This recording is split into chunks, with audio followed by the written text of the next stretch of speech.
Eu realmente descobri o amor por caminhadas e mais tarde por trilhas, durante o lockdown. Havia dias em que eu podia passar horas viajando pelas estradas rurais, atravessando campos e bosques. Eu moro nos arredores de uma pequena cidade na Irlanda, portanto, as caminhadas eram uma ótima forma de exercício sem usar uma academia. Começou comigo, e meu pai saindo por cerca de 1 hora todos os dias, mas ele sabia que eu queria mais, e me dizia para ir sozinho se ele não estivesse disposto, ou se eu quisesse ir mais longe do que o normal. Foi por volta de julho de 2021. Eu tinha 14 anos na época, e embora o confinamento estivesse começando a diminuir, eu ainda saía para caminhar. Decidi caminhar por campos em vez de estradas porque ter de parar para os carros me irrita muito. Cheguei a um terreno com árvores plantadas e resolvi mijar antes de voltar. Estava quase terminando quando comecei a ouvir risadas atrás de mim. Puxei o zíper e afivelei o cinto para encarar quem quer que estivesse lá. Fiquei surpreso ao ver 5 pessoas. Nenhuma delas poderia ser muito mais velha do que eu. Uma delas acenou e eu caminhei em direção a elas, pois estavam entre mim e meu caminho de volta para casa. Então, eu meio que tinha de fazê-lo. O grupo estava conversando entre si, mas parou quando os encontrei. Havia 3 garotos e 2 garotas. Todos eles tinham bolsas ou mochilas e estavam vestidos de forma semelhante, com camisetas escuras e bolsas pretas com chaveiros engraçados, uma visão um pouco estranha, considerando que coisas como a cultura do skate não são muito populares no lugar de onde eu venho, e qualquer pessoa que já tenha tido uma boa peça de roupa não a usaria em um lugar onde pudesse tropeçar em um estrume de vaca.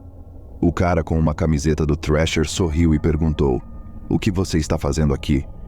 Percebi que devia ser um pouco estranho encontrar um estranho no meio do nada, então respondi: "Estou pegando um atalho para a estrada secundária." Senti-me um pouco intimidado, então disse a ele: "A natureza estava me chamando."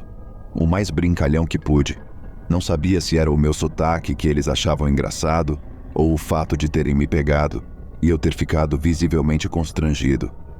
Uma das 2 garotas interrompe o riso e faz uma cara de nojo. "Ah, pelo amor de Deus, o que você está fazendo com esse colar?" Referindo-se ao colar de cruz que eu estava usando. Não me chamou a atenção a seriedade dela, então apenas soltei uma risada, mas as outras 4 pararam de rir. A garota que falou tirou um livro de uma sacola que trazia no ombro e disse: "Você provavelmente já estragou isso ao mijar no chão também." Como se eu devesse saber o que era isso. Os 5 pareciam genuinamente desolados, como se eu tivesse realmente estragado o dia deles, e eu apenas respondi com: "Não sei realmente o que você quer dizer." E um barulho de lamento saiu da bolsa do cara do Thrasher. Olhei para ele e o grupo começou a ficar nervoso. A garota com o livro disse: "Vamos procurar um bom lugar", e passou por mim. Eu me viro e vejo que a mochila do cara do Thrasher parece um pouco irregular.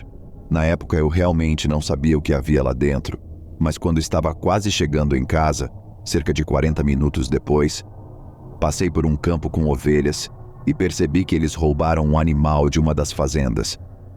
Mais tarde, naquele dia, eu disse aos meus pais que estava saindo para pedalar, levei a bicicleta o mais longe que pude e corri até o local onde vi o grupo desaparecer entre as árvores pela última vez. Olhei em volta e vi um carneiro morto com vários cortes rasos por toda parte, com parte da lã quase arrancada. O número 5 em tinta spray azul ainda estava parcialmente visível. Não acredito nessa história de pânico satânico e anticristo, mas sei que eles provavelmente estavam sacrificando o cordeiro por algum motivo.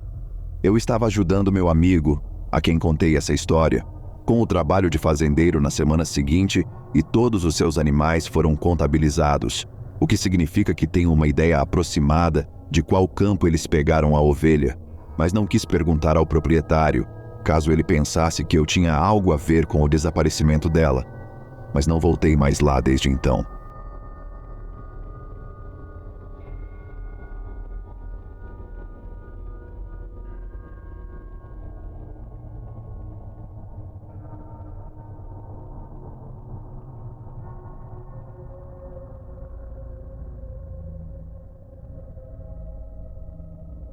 Foi por volta de 2000 ou 2001.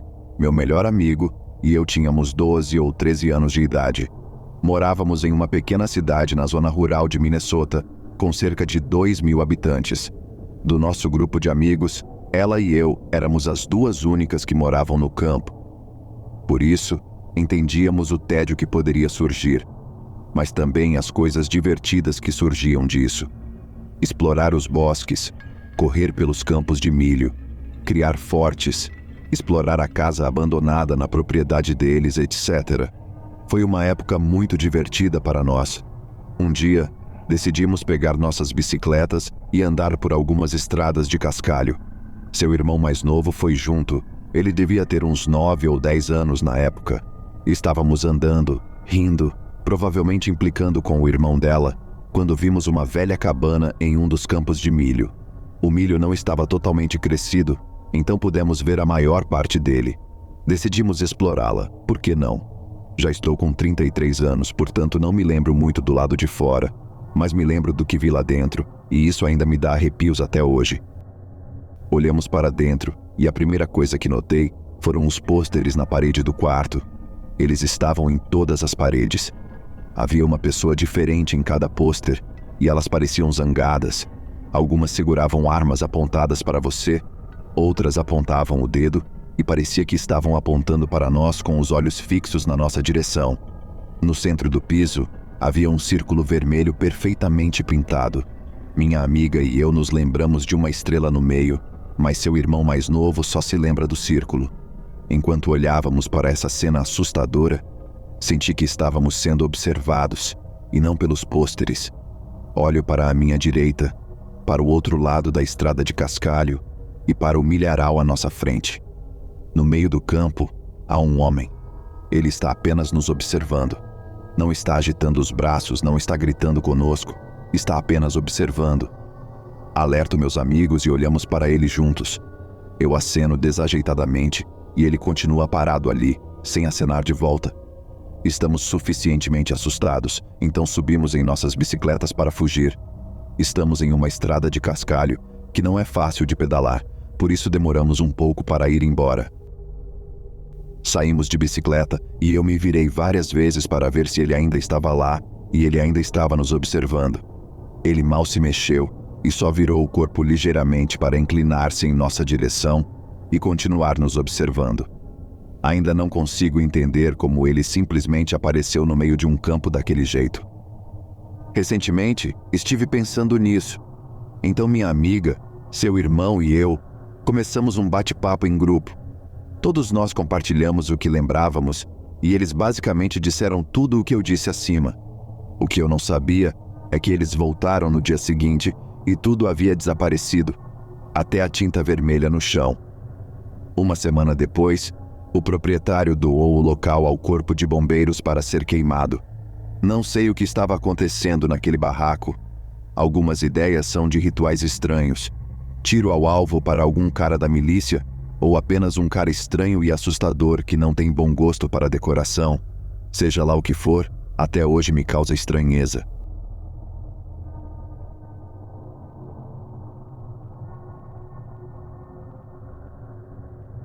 Alguns anos antes do início da pandemia, uma amiga minha, Mary, me apresentou a um rapaz. Ele não fazia muito o meu tipo, mas ela é uma daquelas pessoas que se transforma em casamenteira quando está em um relacionamento. Então concordei em sair com ele em alguns encontros para que ela não ficasse tão preocupada com a possibilidade de eu morrer solteira e assim por diante. A primeira vez que me encontrei com esse rapaz foi em um encontro em grupo com Mary, seu namorado Tim, outra amiga e o namorado dela. O cara que a Mary estava tentando me apresentar, Joe, parecia legal. Conversamos, trocamos piadas, esse tipo de coisa. Eu me sentia à vontade com ele porque não estava interessada nele. No final da noite, ele perguntou se poderíamos nos encontrar novamente algum dia, e eu concordei. Depois disso, contei a Mary e ela ficou muito feliz. No entanto, seu namorado Tim não ficou muito feliz. Tim está treinando para se tornar um médico. Ele é um cara muito inteligente e meus amigos e eu valorizamos muito sua opinião. Há algo de estranho com o Joe, disse Tim. Eu concordei e Tim e eu conversamos um pouco sobre o assunto, mas nenhum de nós tinha visto ou sentido algo pior do que um pouco de estranheza. "Tome cuidado com o Joe", disse Tim, quando abracei meus amigos na estação de trem. Joe e eu trocamos mensagens de texto por algumas semanas antes de nos encontrarmos novamente, e essas trocas de mensagens apenas consolidaram minhas primeiras impressões. Eu simplesmente não estava interessada nele, e havia algo nele que não me agradava. Ele também começou a revelar um lado menos amigável de si mesmo. Ele tinha uma autoestima muito baixa e estava sempre buscando segurança. No início, isso não era tão ruim, mas rapidamente se tornou tóxico. Ele parecia se divertir com esse tipo de atenção. Eu realmente não queria sair com ele novamente, mas Mary estava realmente empenhada na ideia de Joe e eu ficarmos juntos. Mary é um amor, mas não tem nenhum instinto. Ocasionalmente, isso acaba me colocando em apuros, ou a outra pessoa do nosso grupo de amigos. Mary é uma gracinha, e todos querem fazê-la feliz. Ela tem boas intenções, mas como não tem intuição, não consegue sentir o perigo, e às vezes arrasta as pessoas para situações perigosas sem querer. Eu esperava que esse não fosse um desses episódios. De qualquer forma, a Mary estava animada com o próximo encontro, e o Joe não parava de perguntar quando eu iria encontrá-lo novamente.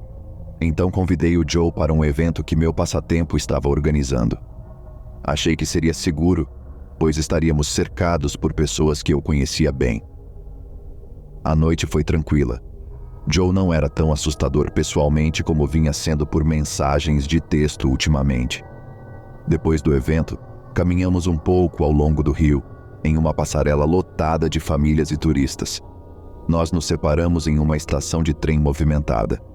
Achei que bastava empurrar gentilmente essa coisa para o campo do platônico e tudo ficaria bem. Até que, em uma noite, algumas semanas depois, Joe me ligou e disse que ia cometer suicídio. Eu me apavorei e tentei acalmá-lo. Fiquei acordada a noite toda conversando com ele, desde que ele ligou por volta das 10 da noite até o nascer do sol.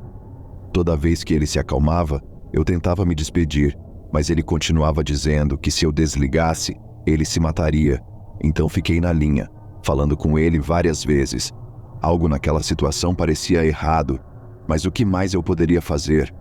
Eu não deixaria ninguém cometer suicídio. Enquanto eu estava sentada em meu pátio, observando o sol nascer sobre a floresta atrás da minha casa, ele finalmente me deixou em paz. Ele disse obrigado, e por um momento senti que tinha feito a coisa certa. Talvez eu tivesse acabado de salvar uma vida. Então Joe disse com uma voz cheia de alegria: "Essa foi a melhor noite da minha vida", e desligou. Eu estava atordoada. Mas que diabos? Será que esse psicopata realmente tinha me mantido acordado a noite toda, sabendo muito bem que o dia seguinte seria agitado para mim, só para chamar a atenção? Decidi que não iria ver esse cara de jeito nenhum novamente.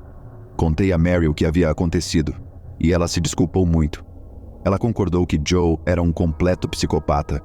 Pediu desculpas por ter me apresentado a ele e me disse para chamar a polícia se ele fosse à minha casa. Eu não achei que ele fosse fazer isso. Joe não tinha meu endereço, nem a pessoa por meio de quem Mary o conheceu. Não dou meu endereço a ninguém, exceto a familiares de confiança, porque não quero que meu ex-padrasto violento me encontre. Essa precaução provavelmente me salvou de uma experiência muito pior. Na verdade, quando terminei com Joe, ele reagiu muito mal. Ele ameaçou se matar novamente, então mandei uma mensagem para Mary, que entrou em contato com um amigo em comum dela e de Joe, que ficou de olho em Joe por alguns dias. Pouco tempo depois, comecei a receber ligações telefônicas assustadoras depois da meia-noite. A pessoa que ligava nunca dizia nada, apenas respirava pesadamente ao longo da linha. Era muito enervante. Eu bloqueava o número todas as vezes. Joe deve ter passado por 4 ou 5 números antes de mudar seu telefone para um número privado para contornar o identificador de chamadas. Eu não podia mais bloqueá-lo. Eu não sabia o que fazer. Por mais de 1 ano e meio, depois que Joe conseguiu um número privado, fui obrigada a atender a todas as suas ligações. Todos os membros da minha família têm números privados, porque um deles foi vítima de um golpe há algum tempo. Felizmente, a polícia pegou o golpista e eles não perderam dinheiro. Mas, infelizmente para mim, isso significava que, se eu recebesse uma ligação de um número privado à noite, teria de atendê-la, para o caso de algo ter acontecido a um membro da minha família. Em uma noite específica, meu telefone tocou às 3 da manhã. Eu sabia que provavelmente era o Joe. Fiquei olhando para o telefone, tentando pensar no que fazer. Nunca deixava as ligações irem para o correio de voz, porque além de toda a questão familiar, mesmo que ele não soubesse onde eu morava, certamente sabia onde ficava a casa de Mary e Tim. Eu tinha medo de que se eu não entrasse no jogo, ele poderia ir atrás dos meus amigos. O telefone ainda estava tocando. Estendi a mão para passar o dedo para cima e atender a chamada, mas parei. Tive uma ideia. Quando eu estava no ensino médio, meu pai às vezes ligava de manhã cedo. Se não houvesse mais ninguém em casa, eu era acordada, cambaleava até o telefone meio acordada e atendia com uma voz um pouco rouca. Como tenho uma voz grave para uma mulher, toda vez que atendia o telefone dessa forma, meu pai me confundia com meu irmão John. Percebi que poderia usar isso. Limpei a garganta, baixei a voz o máximo que pude e disse: "Alô." Fiquei muito feliz com o resultado. Eu soava exatamente como John. Era estranho. Isso me deixou um pouco triste, na verdade. John morreu cerca de 1 ano antes de eu conhecer Joe. Foi um pouco chocante ouvir algo tão parecido com sua voz novamente, depois de quase 3 anos. Rapidamente, peguei meu telefone antes que ele tocasse, apertei o botão atender e depois disse aquele alô profundo novamente. Dessa vez, não houve respiração pesada e assustadora, apenas silêncio. Eu disse outro alô profundo. Depois de um momento de pausa, Joe desligou o telefone. Fiquei muito feliz. Todas as outras vezes, tive que desligar o telefone. Não importava o que eu dissesse antes, ele sempre queria o máximo de meu tempo que pudesse. Eu me permiti sentir um pouco de esperança. Talvez eu estivesse livre. Já faz mais de 1 ano e parece que estou livre de Joe. Não recebi nenhuma ligação assustadora desde que comecei a me passar por John. E só posso supor que Joe acha que mudei meu número ou o dei para outra pessoa. Joe nunca conheceu John, portanto, quando eu disse alô, ele provavelmente só ouviu a voz de um jovem. Se John ainda estivesse aqui, sei que ele aprovaria. Se eu pudesse contar a ele agora, ele ficaria muito feliz em saber que uma parte dele ainda poderia me proteger, mesmo tantos anos depois de sua morte. Provavelmente passarei minha vida olhando por cima do ombro. Toda vez que alguém ataca as lixeiras da minha rua, fico preocupado que possa ser o Joe. Toda vez que um carro surrado passa por mim enquanto caminho para o ponto de ônibus ou para a estação de trem, fico preocupado que possa ser ele. Soube por amigos em comum que Joe disse coisas horríveis a meu respeito. Ele disse a algumas pessoas que dormiu comigo, o que não aconteceu, é claro. Quem dormiria com alguém tão assustador? Pior do que isso, a amiga em comum de Joe e Mary disse que Joe disse a ela que queria me matar. Mary e eu ficamos horrorizados com isso. Desde então, a amiga lhe disse que eu me mudei para outra cidade, o que pode ser suficiente. Ela é muito próxima a ele. Na verdade, tem um parentesco distante. Então ele acredita no que ela diz. Quando eu terminar meus estudos, vou me mudar para o outro lado do país. Até lá, estou mantendo minha cabeça baixa. Meu campus e o de Joe ficam a meia hora de trem um do outro. Isso não é nem de longe o suficiente, mas terá de servir. Há uma coisa positiva que resultou disso tudo. Mary agora está completamente curada de qualquer desejo de bancar a casamenteira.